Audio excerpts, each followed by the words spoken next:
Mari kita bersama-sama membaca kitab suci dari Ibrani pasal 1 ayat 1 sampai 3. Dan saya akan akhiri khotbahnya tentang bagian ini pada hari ini.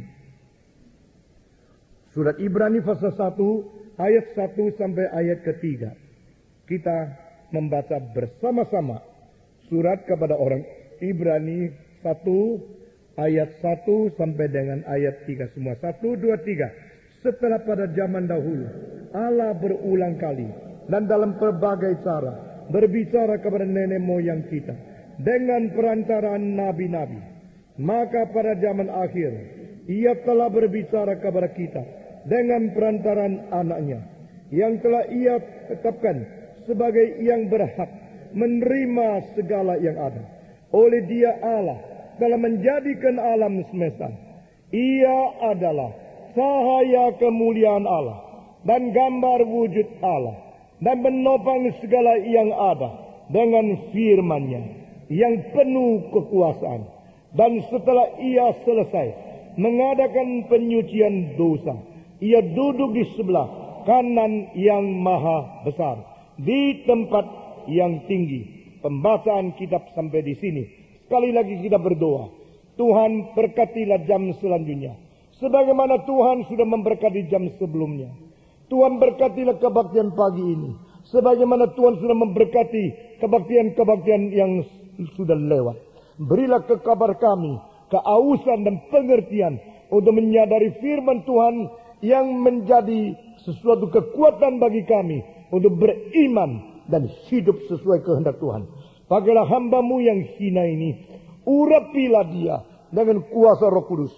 Bertopanglah supaya dia boleh berbicara sesuai kehendak Tuhan dan memberikan kekuatan bagi kita semua yang datang dengan aus dan lapar akan firman Tuhan. Karena Tuhan berkata, barang siapa yang aus dan lapar akan firman Tuhan, dia akan dipenuhi. Bukalah mulut kami ya Tuhan, supaya kami terbuka besar-besar untuk menerima segala anugerah yang sudah Tuhan janjikan di dalam hidup kami masing-masing. Dalam nama Yesus Kristus, penebus dan juru selamat kami yang hidup, kami sudah berdoa. Amin. Saudara-saudara, selama berminggu-minggu kita berbicara tentang Ibrani pasal 1 ayat 1 sampai ayat ketiga. Mungkin engkau yang beberapa minggu tidak bisa hadir, engkau bilang saya belum ketinggalan, masih di dalam ayat 3. Lalu tidak datang lagi, masih di ayat 3. Lalu engkau kira engkau tidak kehilangan apa-apa. Sebenarnya saudara, saya sangat kagum di dalam keadaan tulisan yang begitu sedikit mengandung kebenaran yang begitu limpah. Ini hanyalah penulis-penulis kitab suci yang sanggup mengkondenskan kebenaran rahasia, kekayaan firman Tuhan di dalam keadaan linguistik yang begitu terbatas ini. Minggu lalu kita telah bicara tentang Yesus Kristus. Bukan saja adalah cahaya daripada terang Tuhan Allah kemuliaan itu sendiri. Yesus Kristus adalah dirinya daripada peta teladan yang di dalamnya kita dicipta. Dia adalah dirinya daripada rupa dan gambar Tuhan Allah itu sendiri. Saudara-saudara, semua istilah-istilah yang demikian besar dan demikian unik ini membuktikan ajaran-ajaran semacam ini hanya ada pada agama Kristen. Saudara-saudara, tidak ada agama lain mengerti martabat kehormatan manusia demikian dalam, demikian limpah, karena manusia dicipta menurut peta dan teladan Tuhan Allah. Dan di sini terletak fondasi dan terletak sesuatu dasar daripada yang dikatakan hak asasi manusia. Manusia berharga, manusia berhormat. Kalau tidak dimengerti, maka penguasa-penguasa akan menjadi manusia barang mainan saja. Pemerintah-pemerintah akan menindas, mematikan, menghidupkan manusia sewenang-wenang dengan konsep mereka yang sangat sempit. Saudara-saudara, tetapi manusia yang dicipta menurut peta dan teladan Allah harus kita telusuri. Peta teladan yang menjadi dasar itu siapa? Kita dicipta menurut peta teladan itu. Atau patronnya itu sebenarnya siapa? Patron itu adalah Yesus Kristus sendiri. Dia adanya dirinya, peta teladan Allah. Dia ada dirinya Allah yang di dalamnya terletak dasar daripada segala gambar dan rupa. Di mana kita dicipta menurut patron itu. Yesus adalah patron itu sendiri. Karena di dalam diri dia kita melihat segala kelimpahan, kekayaan daripada kemuliaan dan sifat ilahi berada di dalam esensinya. Yesus bermoral lebih tinggi daripada semua. Yesus mempunyai kesucian yang hanya dimiliki oleh Allah. Yesus mempunyai cinta kasih yang hanya dimiliki oleh Allah. Yesus mempunyai keadilan yang hanya dimiliki oleh Allah. Yesus mempunyai kebajikan yang hanya dimiliki oleh Allah. Dan apakah sebabnya dia mungkin mempunyai moral sebagai patron, sebagai gambar dan rupa yang asli? Karena memang dia sendiri adalah Allah. Maka melalui 2 kali kebaktian minggu, kita telah membicarakan dan membahaskan terang cahaya dari kemuliaan Allah. Dan kita telah membicarakan dan rupa gambar daripada esensi Allah. Kedua ini berada di dalam diri Yesus Kristus. Saudara-saudara sekalian, kita telah membicarakan dia sang pencipta, maka dia alfa.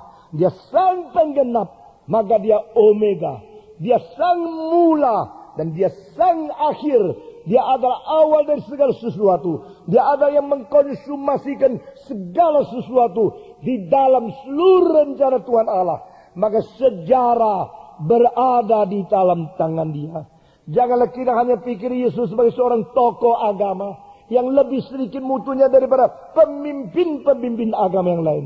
Sebenarnya di dalam seluruh kitab suci tidak pernah mengatakan Yesus datang ke dunia untuk mendirikan suatu agama.